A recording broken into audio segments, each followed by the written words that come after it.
19,000 shinies and 21,000 shinies, 2,000 apart.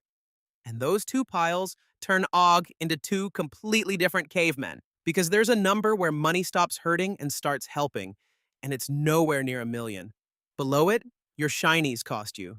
Above it, your shinies pay you. Same dollar. Bleeding you on one side, feeding you on the other.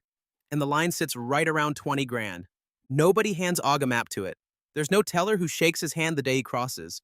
You just grind for years on the wrong side of a line you can't even see, wondering why you never seem to get ahead. So here's what Og's going to do. He's going to stand on both sides of that line and show you why the exact same shiny drains him at 19 grand and grows him at 21, and how you walk yourself across. This is everything that changes after 20,000 shinies explained. Start below the line where most of the tribe lives. Here's Og standing at 19 grand, just shy of it. Down here, Og has no buffer. None. So when life swings a club at him, a busted transmission, a surprise tooth, a slow month, he can't absorb it. He has to borrow it. That's the whole thing right there. Below the line, an emergency isn't an expense. It's a loan.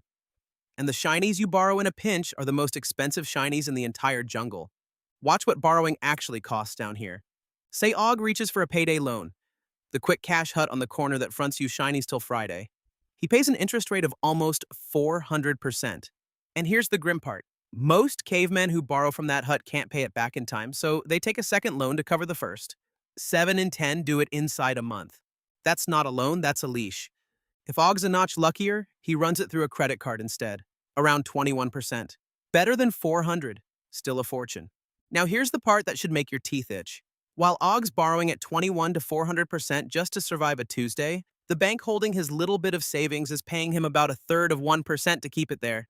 At the big banks, the one your paycheck probably lands in, it's basically a penny on $100. So below the line, Og borrows high and lends low. He pays a fortune for shinies and rents out his own for crumbs. Borrow high, lend low every month. That's not a budgeting slip. That's just the shape of having no buffer. That's not Og being bad with money. That's the math doing exactly what it does to anyone standing where he's standing. So what does living below the line actually cost? Here's the everyday version. That 1,200 shiny car repair, you don't pay 1,200. You don't have 1,200. So it goes on the card at 21% in minimum payments, dragged out over a year. By the time it's finally gone, it cost you closer to 1,800. 600 shinies vanished. Not for the repair, for the crime of not having the repair money lying around when the club swung. And this isn't a rare bad month for a few unlucky cavemen. As of 2026, only about 3 in 10 of the tribe could cover a surprise 1,000 shiny bill straight out of savings. Straight out of savings. That's the whole test. 7 in 10 can't. 7 in 10 are living right where Og is.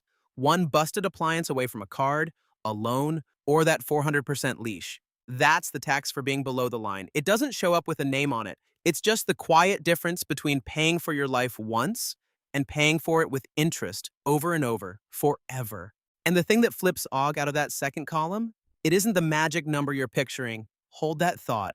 So you'd think 20 grand is some magic number, a switch a banker flips, a velvet rope you finally get past. It isn't. There's no line painted on the floor and no teller shakes your hand the day you cross. Og fibbed a little in the hook, because the thing that changes at 20 grand was never the bank's mood. It's one mechanism and it's been running the whole time. Compound interest. Below the line, it was just pointed at you. Think about it. With no buffer, every emergency becomes debt, and that debt compounds against you at 21 to 400%. You're not paying for the transmission. You're paying rent on the transmission for months. Compound interest doesn't care which side you're on. It just works for whoever owns the buffer. 20 grand is roughly the spot where you finally own enough of it to spin the thing around. Watch Og clear the line. The emergency still hits. Life doesn't stop swinging. But now he's got a buffer, so it doesn't become a loan. He pays cash and moves on. He never touches the 21%.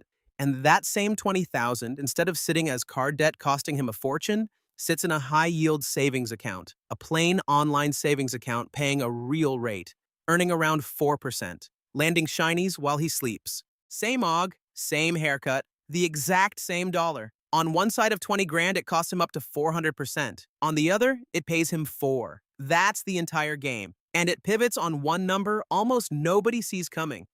So what do you actually do with this? This isn't a stock tip. OG's not telling you what to buy. The whole move is dragging 1 foot over the line and it's boring on purpose. It goes in an order, and the order matters. Kill the highest rate debt first, the 21 to 400% stuff actively bleeding you.